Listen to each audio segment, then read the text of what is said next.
கிறிஸ்துக்குள் பிரியமான தேவ ஜனங்களே, இந்த அருமையான 44வது நாளில் நம்மளை கொண்டு வந்து நம்மளை ஜெபத்தில் இணைத்த உன்னதமான ஆண்டவருக்கு உள்ளத்தின் ஆழத்திலிருந்து நன்றி செலுத்துவோமா?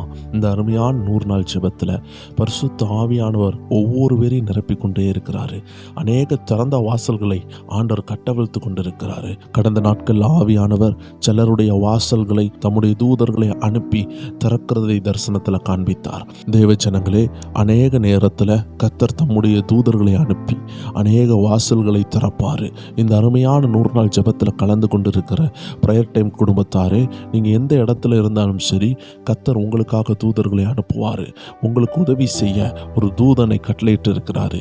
எத்தனை பேர் விசுவாசிக்கிறீங்க?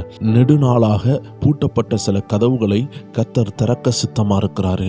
உங்கள் குடும்பத்தை நெடுநாளாக போராட்டத்தில் கொண்டு வந்து உங்கள் குடும்பத்தில் சமாதானத்தை கெடுத்த அந்த அந்தகார கிரியைகள் இந்த நாட்களில் நிர்மூலமாக கர்த்தர் சித்தமாக இருக்கிறாரு. பூட்டப்பட்ட அநேக வாசல்களையும் கர்த்தர் தம்முடைய தூதர்களை அனுப்பி திறந்து கொண்டிருக்கிறாரு. இந்த நேரத்தில் நம்ம எல்லாம் ஜெபத்தில் இணைய போகிறோம். கடந்த நாட்களில் நம்ம வசனத்தின் ரகசியங்களையும் ஆழங்களையும் ஆவியானவர் வெளிப்படுத்தி கொண்டே இருந்தார். ஏனென்றால் யோவான் 17:17 சொல்லுகிறது, உம்முடைய சத்தியத்தினாலே அவர்களை பரிசுத்தமாக்கும், உம்முடைய வசனமே சத்தியம். தெய்வச்சனமே, ஒவ்வொரு வசனமும் ஒவ்வொரு விதத்தில் ஆவியானவர் நம்மளோடு பேசினாரு. ஒவ்வொரு கிருபையும் ஒவ்வொரு மனிதருக்கு பின்னாடி மறைந்திருக்கிறது. தேவஜனங்கள் புரியணும். ஆபிரகாமுக்கு பின்னாடி ஒரு விசேஷித்த கிருபை இருந்தது. தானியலுக்கு பின்னாடி ஒரு விசேஷித்த கிருபை இருந்தது. இந்த நாட்களில் ஆவியானவர் ஒவ்வொரு ஊழியங்களுக்கு பின்னாடி ஒரு கிருபை வைத்திருப்பார். அந்தந்த நபர்களை சந்திக்கும் பொழுதுதான் சில ரகசியங்கள் நமக்கு வெளிப்படும். ஏனென்றால் நம்ம எல்லாரும் கிறிஸ்துவின் சரீரமாக இருக்கிறோம். அதனால் எல்லார்கிட்டையும் எல்லாம் இருக்கும் நம்மளால் சொல்ல முடியாது. தேவச்சனமே, சில ஊழியர்கள்கிட்ட நீங்கள் நெருங்கும் பொழுது ஆண்டவருடைய அன்பை உணர்வீங்க. சில ஊழியர்கள்கிட்ட நீங்கள் நெருங்கும் பொழுது அந்த ஊழியங்கள் மூலமாக ஆண்டவருடைய மனதுருக்கத்தை உணர முடியும். சில ஊழியத்திலையும் சில ஊழியர்களோடு நம்ம பங்கேற்று நம்ம இருக்கும் பொழுது ஆண்டவருடைய வல்லமையை நீங்கள் பார்க்க முடியும். எல்லார் மத்தியிலையும் விளங்குகிறது தேவ வசனம் தான். ஆனால் ஒவ்வொரு ஊழியத்திலையும் தேவனுடைய விசேஷித்த பகிர்ந்தளிப்பு இருக்கிறது. ஏனென்றால் சிலர் தேவனுடைய கையாக இருப்பாங்க, சிலர் தேவனுடைய வாயா இருப்பாங்க, சிலர் தேவனுடைய கண்ணா இருப்பாங்க, சிலர் ஆண்டவருடைய பாதமாக இருப்பாங்க. இப்படி கிறிஸ்துவின் சரீரத்தில் ஒவ்வொரு பாகமும் ஒவ்வொரு செயல்பாட்டை கொண்டுள்ளது. இந்த நாட்களில் ஆண்டவர் பிரயர் டைம் சேனலுக்குன்னு ஒரு கிருபை வைத்திருக்கிறாரு. இதற்குன்னு ஒரு அபிஷேகம் இருக்கிறது. இந்த நாட்களில் நீங்கள் இணைந்து கேட்டுக்கொண்டிருக்கிறது தேவன் கொடுத்த ஒரு விதமான அபிஷேகம். இந்த அபிஷேகம் நெடுநாள் கட்டுகளை உடைக்கும், நெடுநாள் குழப்பங்களை மாற்றும். நீங்கள் கரெக்டாக ஜெபிக்க ஆரம்பித்துட்டீங்கன்னா இந்த அருமையான 1 ஹவரும் நீங்கள் இருக்கிற இடத்துல சோத்திரம் பண்ணலாம். நீங்கள் இருக்கிற இடத்துல அந்நிய பாஷையில் ஜெபிக்கலாம். இந்த நாட்களில் நம்ம அதிகமாக ஜெபிக்க போகிறோம். கடந்த நாட்களில் நம்ம அதிகமாக துதித்தோம். வேதம் சொல்லுகிறது, பவுலும் சீலாவும் ஜெபித்து துதித்தார்கள். அப்படி என்றால் நம்ம துதிக்கவும் செய்யணும், ஜெபிக்கவும் செய்யணும். இதன் மத்தியில் நம்ம வேத வசனங்களை படித்து அதற்கு கீழ்ப்படியவும் செய்யணும். இது ஒரு முக்கோணம் போல தேவஜனமே. துதி, ஜெபம், வேத வசனம், இதெல்லாம் ஒரு முக்கோணம் போல ஆண்டவர் வைத்திருக்கிறாரு. இதெல்லாம் சேர்ந்து கீழ்ப்படிதலும் சேரும் பொழுது மிக விரைவில் கர்த்தருடைய கரம் உங்களுக்காக கிரியை செய்யும். எத்தனை பேர் விசுவாசிக்கிறீங்க? இந்த நாட்களில் பிரயர் டைம் குடும்பத்தாருக்கு ஆண்டவர் கொடுத்த அந்த அபிஷேகத்திற்கு கீழே நீங்கள் வந்திருக்கிறீங்க. எந்த நோக்கத்தோடு கர்த்தர் உங்களை இந்த அபிஷேகத்துக்கு கீழே கொண்டு வந்தார்னு எனக்கு தெரியாது. ஒவ்வொரு ஊழியர்களுக்கு பின்னாடி ஆண்டவருடைய சரீரத்தில் விதவிதமான பாகங்களில் இருந்து செயல்பாடு உண்டு, அபிஷேகம் உண்டு. நம்ம எல்லாம் கிறிஸ்துவின் சரீரத்தில் ஒவ்வொரு அங்கம் தேவச்சனமே. இதில் விசேஷமாக கர்த்தர் ஊழியக்காரங்களை அவருடைய வித்தியாசமான வரங்களினாலும் கலிகளினாலும் நிரப்பி இருக்கிறாரு. இன்னைக்கு நீங்க எல்லாம் எத்தனையோ தடவை வசனங்களை கேட்டிருப்பீங்க. ஆனா இந்த ஊற்றிலிருந்து வரக்கூடிய அபிஷேகம் அது ஆண்டவர் இந்த ஊற்றுக்கு கொடுத்தது. அதனால நீங்க எல்லாம் வந்தாலும் கர்த்தர் உங்களை திரும்பி அதே வசனத்தை கேட்க சொன்னாலும் அந்த வசனத்தினுடைய செயல்பாடு அது வித்தியாசமாக இருக்கும். தேவஜனமே, கிறிஸ்துவின் அன்பினால் நிரப்பப்பட்ட ஒரு தேவ மனிதன் இந்த வசனத்தை வாசிக்கும் பொழுது நீங்க எல்லாம் அழத் தொடங்கிடுவீங்க. ஏன்னா கிறிஸ்துவின் அன்பு உங்களுக்குள்ள ஊட்டப்பட்டுரும். அதே இன்னொரு தேவ மனிதன் கிறிஸ்துவின் மனதுருக்கத்தினால் நிரம்பி இருக்கிறார்னா நீங்க எல்லாம் வசனத்தை கேட்கும் பொழுது மனதுருக்கத்தின் அபிஷேகம் நிரம்பிடும். சில நேரம் சில தீர்க்க தரிசன அபிஷேகத்தை உள்ளவங்க இந்த வார்த்தையை பேசினாங்கன்னா அதே வசனத்தை கேட்ட நீங்க உங்களுக்குள்ள தீர்க்க தரிசன அபிஷேகம் செயல்பட ஆரம்பிக்கும். அதனால ஒரே வசனம் தான், ஆனா பேசப்பட்ட நபர் மேல உள்ள அபிஷேகம் தான் மேட்ரா இருக்குது. இந்த நாட்கள்ல கர்த்தர் உங்களை பிரயர் டைம் சேனலோடு இணைய வச்சிருக்காருன்னா இதற்கு பின்பாக ஒரு அபிஷேகம் இருக்கிறது. இந்த அபிஷேகம் உங்களை எழும்ப பண்ணும். இந்த அபிஷேகம் உங்களை பார்த்து தீர்க்க தரிசனம் உரைக்கும். இந்த அபிஷேகம் கர்த்தர் உங்களுக்கு வைத்திருக்கிறத தரிசனமாக காட்டும், தீர்க்க தரிசனமாக பேசும். அதனால தேவ ஜனங்கள் தைரியமாக ஜெபிக்க ஆரம்பிங்க. கடந்த நாட்கள்ல நல்லா துதித்தோம். இந்த நாட்கள்ல அதிகமாக தீர்க்க தரிசன வார்த்தைகள் என்ன, கர்த்தர் தீர்க்க தரிசனமா என்ன பேசுகிறார்னு பார்த்து விட்டு வருகிற நாட்கள்ல நம்ம அதிகமாக ஜெபிக்க போறோம். அது சாதாரண ஜெபம் அல்ல தேவ ஜனமே, தீர்க்க தரிசன ஜெபம். கடந்த நாட்கள்ல ஆண்டு அநேகருடைய பெயர்களை சொல்லி கூப்பிட்டாரு. இந்த நாட்கள்ல ஆண்டு சத்தியத்தினால் பேசி கொண்டிருக்கிறாரு. வர நாட்கள்ல தீர்க்க தரிசன ஜெபம் இருக்கிறது. நம்ம எல்லாம் ஆயத்தப்படணும். கர்த்தருடைய ஆவியானவர் தான் இதை செய்ய வல்லமை உள்ளவர். ஆவியானுடைய ஏவுதலின்படி தான் நம்ம முன்பாக சென்று கொண்டிருக்கிறோம். ஆவியானவருக்கு நல்லா தெரியும், வசனத்துக்கு கீழ்ப்படியலனா அற்புதம் நடக்காது.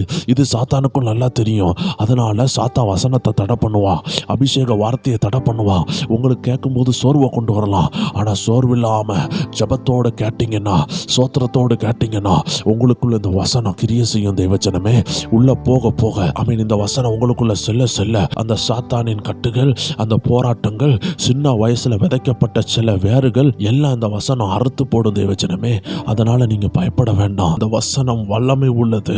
அது சத்துருவால் விதைக்கப்பட்ட சில விஷயங்களை, சில அனுபவங்களை உங்களுக்குள் காணப்படும் என்றால் அந்த வசனம் உள்ள சென்று அதை அழிக்க வல்லமை உள்ளதா இருக்குது. தேவஜனமே, அதனால தான் கர்த்தருடைய ஆவியானவர் வார்த்தைகளை உங்களுக்கு நேராக அனுப்புகிறார். தேவஜனம் ஜெபிக்கவில்லையா? தேவஜனம் துதிக்கவில்லையா?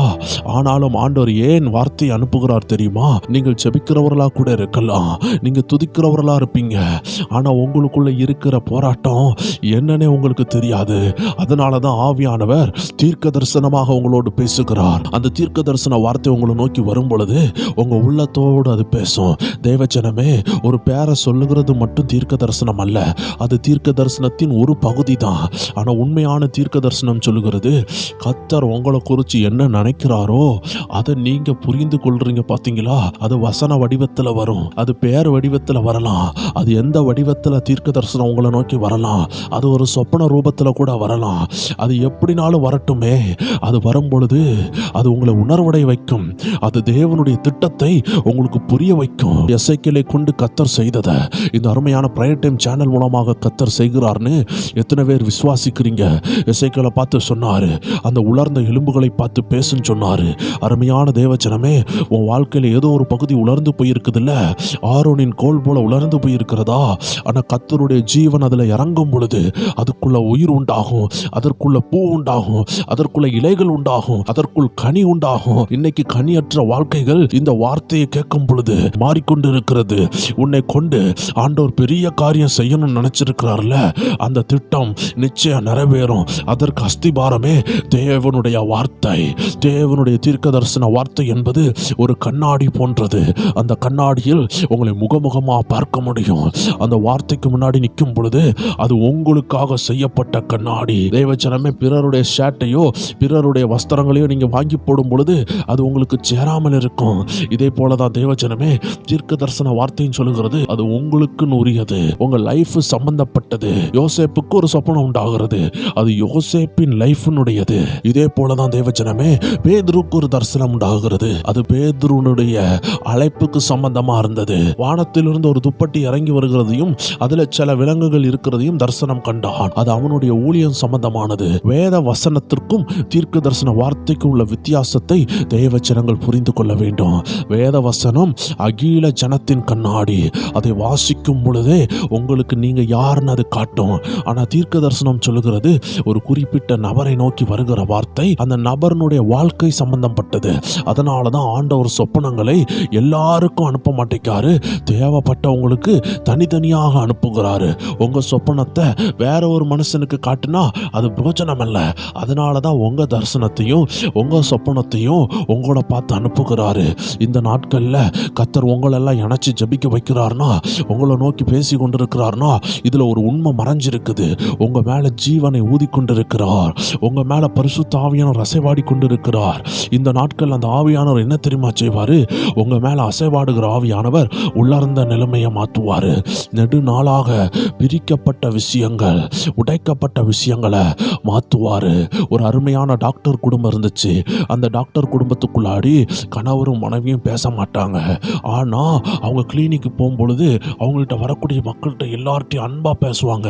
ஆனா வீட்டுக்குள்ள வந்தா கணவர் மனைவி பேசி 7 வருஷம் ஆனது. ஒரு அருமையான தேவ மனிதன் அந்த வீட்டுக்குள்ள போனாரு. அந்த வீட்டில் ஒரு ஜெபத்தை நடத்தினாங்க. அந்த நாட்கள்ல அந்த பலத்த கட்டு உடைந்தது. ஏனென்றால் சத்துருவானவன் குடும்பத்தை பிரிக்கிறவனா இருக்கிறான், குடும்பத்தை உடைக்கிறவனா இருக்கிறான். நல்லா படிச்சவங்க தான், நல்ல ஹேபிட் உள்ளவங்க, நல்ல கேரக்டர் உள்ளவங்க தான். ஆனா கிறிஸ்துவின் சுபாவம் இல்லை. உலக ஞானம் இருந்துச்சு. இன்னைக்கு எத்தனையோ குடும்பங்கள் இப்படி உடைந்து கொண்டிருக்கிறது. அதனாலதான் ஆண்டவர் சொல்றாரு, உன் குடும்பத்துல முன்னேற்றம் வரணும்னா முதலாவது கர்த்தருக்கு வழி ஆயத்தப்படுத்துங்கள். முதலாவது கர்த்தருடைய தூதன் முன்னாடி செல்லட்டும். முதலாவது தேவனுடைய வார்த்தை உங்க வாழ்க்கைக்கு முன்னாடி செல்லட்டும். அந்த வார்த்தைக்கு ஏத்ததாக உங்க வாழ்க்கையை அமைக்க நீங்க ஆரம்பித்தீங்கன்னா கர்த்தருடைய மகிமையை பார்ப்பீங்க. இன்னைக்கு என்னோடு கர்த்தர் பேசுகிறார்னு எத்தனை பேரால சொல்ல முடியும்? எத்தனை பேர் ஆண்டவரை நோக்கி நன்றி செலுத்துறீங்க? கர்த்தருடைய வார்த்தை ஒரு அருவியை போல ஓடி வருகிறது. இந்த வார்த்தையை எத்தனை பேர் பெற்றுக்கொள்றீங்க? கடந்த நாட்களில் கர்த்தர் உங்களை ஆவியினால் நிரப்பி கொண்டிருந்தாரு. இந்த நாட்களில் கர்த்தருடைய வார்த்தை, ஆவியின் ஜீவனுள்ள வார்த்தை உங்களை நோக்கி வருகிறது. இந்த வார்த்தை உங்களை சுத்திகரிக்கும்னு யோவான் 17:17 நம்ம வாசித்தோம். தேவ ஜனமே, அந்த வார்த்தை அருமையாக சொல்லுகிறது, உம்முடைய சத்தியத்தினாலே அவர்களை பரிசுத்தமாக்கும். உம்முடைய வசனமே சத்தியம். தேவ ஜனமே, பரிசுத்தம் இல்லாமல் அவரை தரிசிக்க முடியாது. நம்ம நினைப்போம், நான் வாரம் வாரம் சபைக்கு போறேன், நான் பரிசுத்தமா இருக்கேன்னு நினைப்பீங்க. நான் உபாச கூட்டத்துக்கு போறேன், அதனால நான் பரிசுத்தமா இருக்கிறேன்னு நம்ம சொல்ல முடியாது. தேவ ஜனமே, தேவன் விரும்புகிற ஒரு பரிசுத்தம் உண்டு. தேவன் இந்த 100 நாள் ஜபத்தில் உங்களை கொண்டு வந்திருக்கிறார்னா அவருடைய ஆழமான ரகசியங்களை வெளிப்படுத்துவாரு. நீங்க அதெல்லாம் குறித்து வைத்து ஜெபிக்கும் பொழுது ஒருவேளை அது உடனடியாக செயல்படுத்த முடியாவிட்டாலும் நீங்க பயப்பட வேண்டிய அவசியம் இல்லை. அதெல்லாம் எழுதி வைத்து, ஆண்டவர் இதெல்லாம் என் வாழ்க்கையில நடக்கணும்னு நீங்க ஜெபிக்கலாம். அப்பொழுது தேவனுடைய இருதயத்தை புரிந்து கொள்வீர்கள், தேவனுடைய சித்தத்தையும் புரிந்து கொள்வீர்கள். ஆண்டோட வார்த்தை அழகாக சொல்லுகிறது. யோவான் 15:3 சொல்லுகிறது, நான் உங்களுக்கு சொன்ன உபதேசத்தினாலே நீங்கள் இப்பொழுது சுத்தமா இருக்கிறீர்கள். தேவ ஜனங்களே, தேவனுடைய உபதேசத்தை கேட்க கேட்க உங்களுக்குள்ள பரிசுத்தம் வரும். ஆண்டவர் அற்புதத்துக்கு ஒரு அடையாளம் சொன்னாரு, ஒரு எடுத்துக்காட்டு சொன்னாரு. அருமையான பழைய ஏற்பாட்டில் யோசுவான்னு சொல்லக்கூடிய தேவ மனுஷன் ஆண்டவருடைய ஏவுதலினால் இஸ்ரவேல் ஜனங்களை பார்த்து சொல்றாரு, இன்னைக்கு உங்களை பரிசுத்தப்படுத்துங்க, நாளைக்கு அற்புதம். அப்படி என்றால் என்ன? பரிசுத்தம் உண்டாக உண்டாக உங்க வாழ்க்கையில பரிசுத்த வார்த்தை இறங்க இறங்க ஆழமான கட்டுகள், போராட்டங்கள், கோபத்தின் ஆவிகள், இருளின் ஆவிகள், இச்சையின் ஆவிகள், பண ஆசையின் ஆவிகள், உலக சம்பந்தமான ஆவிகள், ஏதோ விதத்தில் உங்க வீட்டில் கிரியை செய்து கொண்டிருக்கிற அந்தகாரத்தின் பொல்லாத ஆவிகள், இந்த வசனம் வரும் பொழுது அது அங்கிருந்து ஓடி போய் விடுகிறது. இந்த வசனத்தை கேட்கிற நீங்க பாக்கியவானா மாறுறீங்க. ஏன்னா உங்களுக்குள்ள இன்ஸ்டால் ஆகி கொண்டிருக்கிறது ஒரு அருமையான ஆன்டிவைரஸுக்கு ஒப்பனையான வல்லமையான தேவ வார்த்தை. உன்னை பார்த்து ஜீவனை ஊதி கொண்டிருக்கிறாரு, ஜீவனை உன் மேல ஊற்றுகிறாரு. எத்தனை பேர் இந்த ஜீவன் நதியில குளித்து கொண்டிருக்கிறீங்க? எத்தனை பேர் சோத்திரம் பண்ணி கொண்டிருக்கிறீங்க? எத்தனை பேர் உள்ளத்தின் ஆழத்துல இருந்து ஜெபிக்கிறீங்க? உங்க விஷயங்களை எல்லாம் அப்பாவுக்கு ஒப்பு கொடுங்க. இந்த விஷயங்களை ஒப்பு கொடுத்து ஜெபித்து கொண்டு இருக்கும் பொழுதே கர்த்தர் உங்களோடு பேசி கொண்டிருப்பாரு. அன்று சொல்லுவார், இந்த விஷயத்துல மனம் திரும்பு, இந்த விஷயத்துல உன்னை தாழ்த்துன்னு சொல்லுவாரு, இந்த விஷயத்துல எலும்புன்னு சொல்லுவாரு. இந்த காரியம் உன்ட்ட இல்லையேன்னு சொல்லி கர்த்தருடைய வெளிச்சம் உனக்கு மேல வரும் பொழுது அது உனக்கு வழிகாட்டும். தெய்வ ஜனமே, இன்னைக்கு கர்த்தருடைய மகிமை உன் மேல வந்து கொண்டிருக்கிறது. எத்தனை பேர் விசுவாசிக்கிறீங்க? கர்த்தருடைய மகிமை உங்க மேல இறங்கி கொண்டிருக்குது. கர்த்தருடைய ஆவியானவர் உங்களை தொட்டு கொண்டிருக்கிறாரு. ஒரு சிஸ்டரை பார்க்கிறேன், அவங்க காதுல பலவீனம் இருக்குது. கர்த்தருடைய ஆவியானவர் அந்த காதை தொட்டு கொண்டிருக்கிறாரு. கர்த்தருடைய மகிமை இறங்கி அந்த காது பகுதியில் உள்ள பலவீனங்கள் மாறுகிறது. ஒரு அருமையான சகோதரர், கால் வழியில நடக்க முடியாம வீட்டில் இருக்கிறீங்க, ஆண்டு சொல்லுகிறாரு, ஒரு அபிஷேகம் உங்களை எழும்பி நடக்க வைக்கும், உங்க தொழிலை செய்ய வைக்கும். இடுப்பு வேதனையினால் எழும்ப முடியாத ஒரு குடும்ப தகப்பனை பார்க்கிறேன், எந்த வேலையும் செய்ய முடியல, நெடுநாளா படுத்து இருக்கிறீங்க. ஆவியானவர் தொடுகிறார், ஆவியானவர் தொடுகிறார். லியான் தலரபா சந்தலரபா ரீட்டான் சொல்லக்கூடிய ஒரு சகோதரியை பார்க்கிறேன், ஆவியானவர் காட்டுகிறார், உங்களை தொடுகிறார். தேவ ஜனமே, உங்க குடும்பத்துல கர்த்தரோட அக்கினி இறங்குது, கர்த்தரோட அக்கினி இறங்குது. ஒரு அபிஷேகம் சொல்லுகிற ஒரு சகோதரனை ஆண்டவர் காட்டுகிறார். உங்க குடும்பத்துல ஏராளமான போராட்டம், ஏராளமான போராட்டம். ஆண்டவர் தொடுகிறார், ஆண்டவர் தொடுகிறார். ரோகித்துன்னு சொல்லுகிற ஒரு சகோதரனை பார்க்கிறேன், ஆவியானவர் உங்களை எழுப்புவார். உங்க குடும்பத்துல பெரிய விஷயம் நடக்குது, பெரிய விஷயம் நடக்குது. ஆண்டவர் சொல்றாரு, நீ செவி, நீ எலும்பு, நீ தாவீதை போல கர்த்தர் உன்னை அழைச்சிருக்கிறாரு. துதி என்ற ஆயுதத்தை எடு, ஜபம் என்ற ஆயுதத்தை எடு, போராடு. சில வனாந்தரம் உண்டு, சில வேதனைகள் உண்டு, சில கண்ணீரின் பள்ளத்தாக்கு உண்டு, சில சிங்கங்கள் உண்டு, சில ஆடு மேய்க்கிற அனுபவம் உண்டு, சில கரடிகள் வரலாம், சில ஆடுகளை திருடுகிற அந்தகாரங்கள் வரலாம். ஆனால் ஆண்டவர் சொல்றாரு, தாவீதை போல ஒரு அழைப்பை பெற்ற அருமையான ரோகித் சகோதரனே, கர்த்தர் உங்களை தொட்டு கொண்டிருக்கிறாரு. இந்த வார்த்தையை கேட்டுக்கொண்டிருக்கிற தேவ ஜனமே, அந்த அருமையான ரோகித்தை மட்டும் கர்த்தர் தொடவில்லை.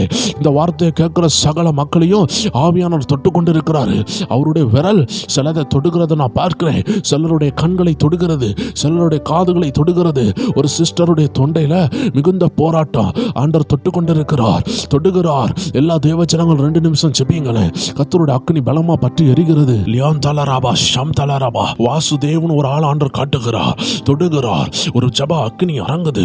உங்க குடும்பத்துல கர்த்தர் உங்களை அழைச்சிருக்கிறாரு.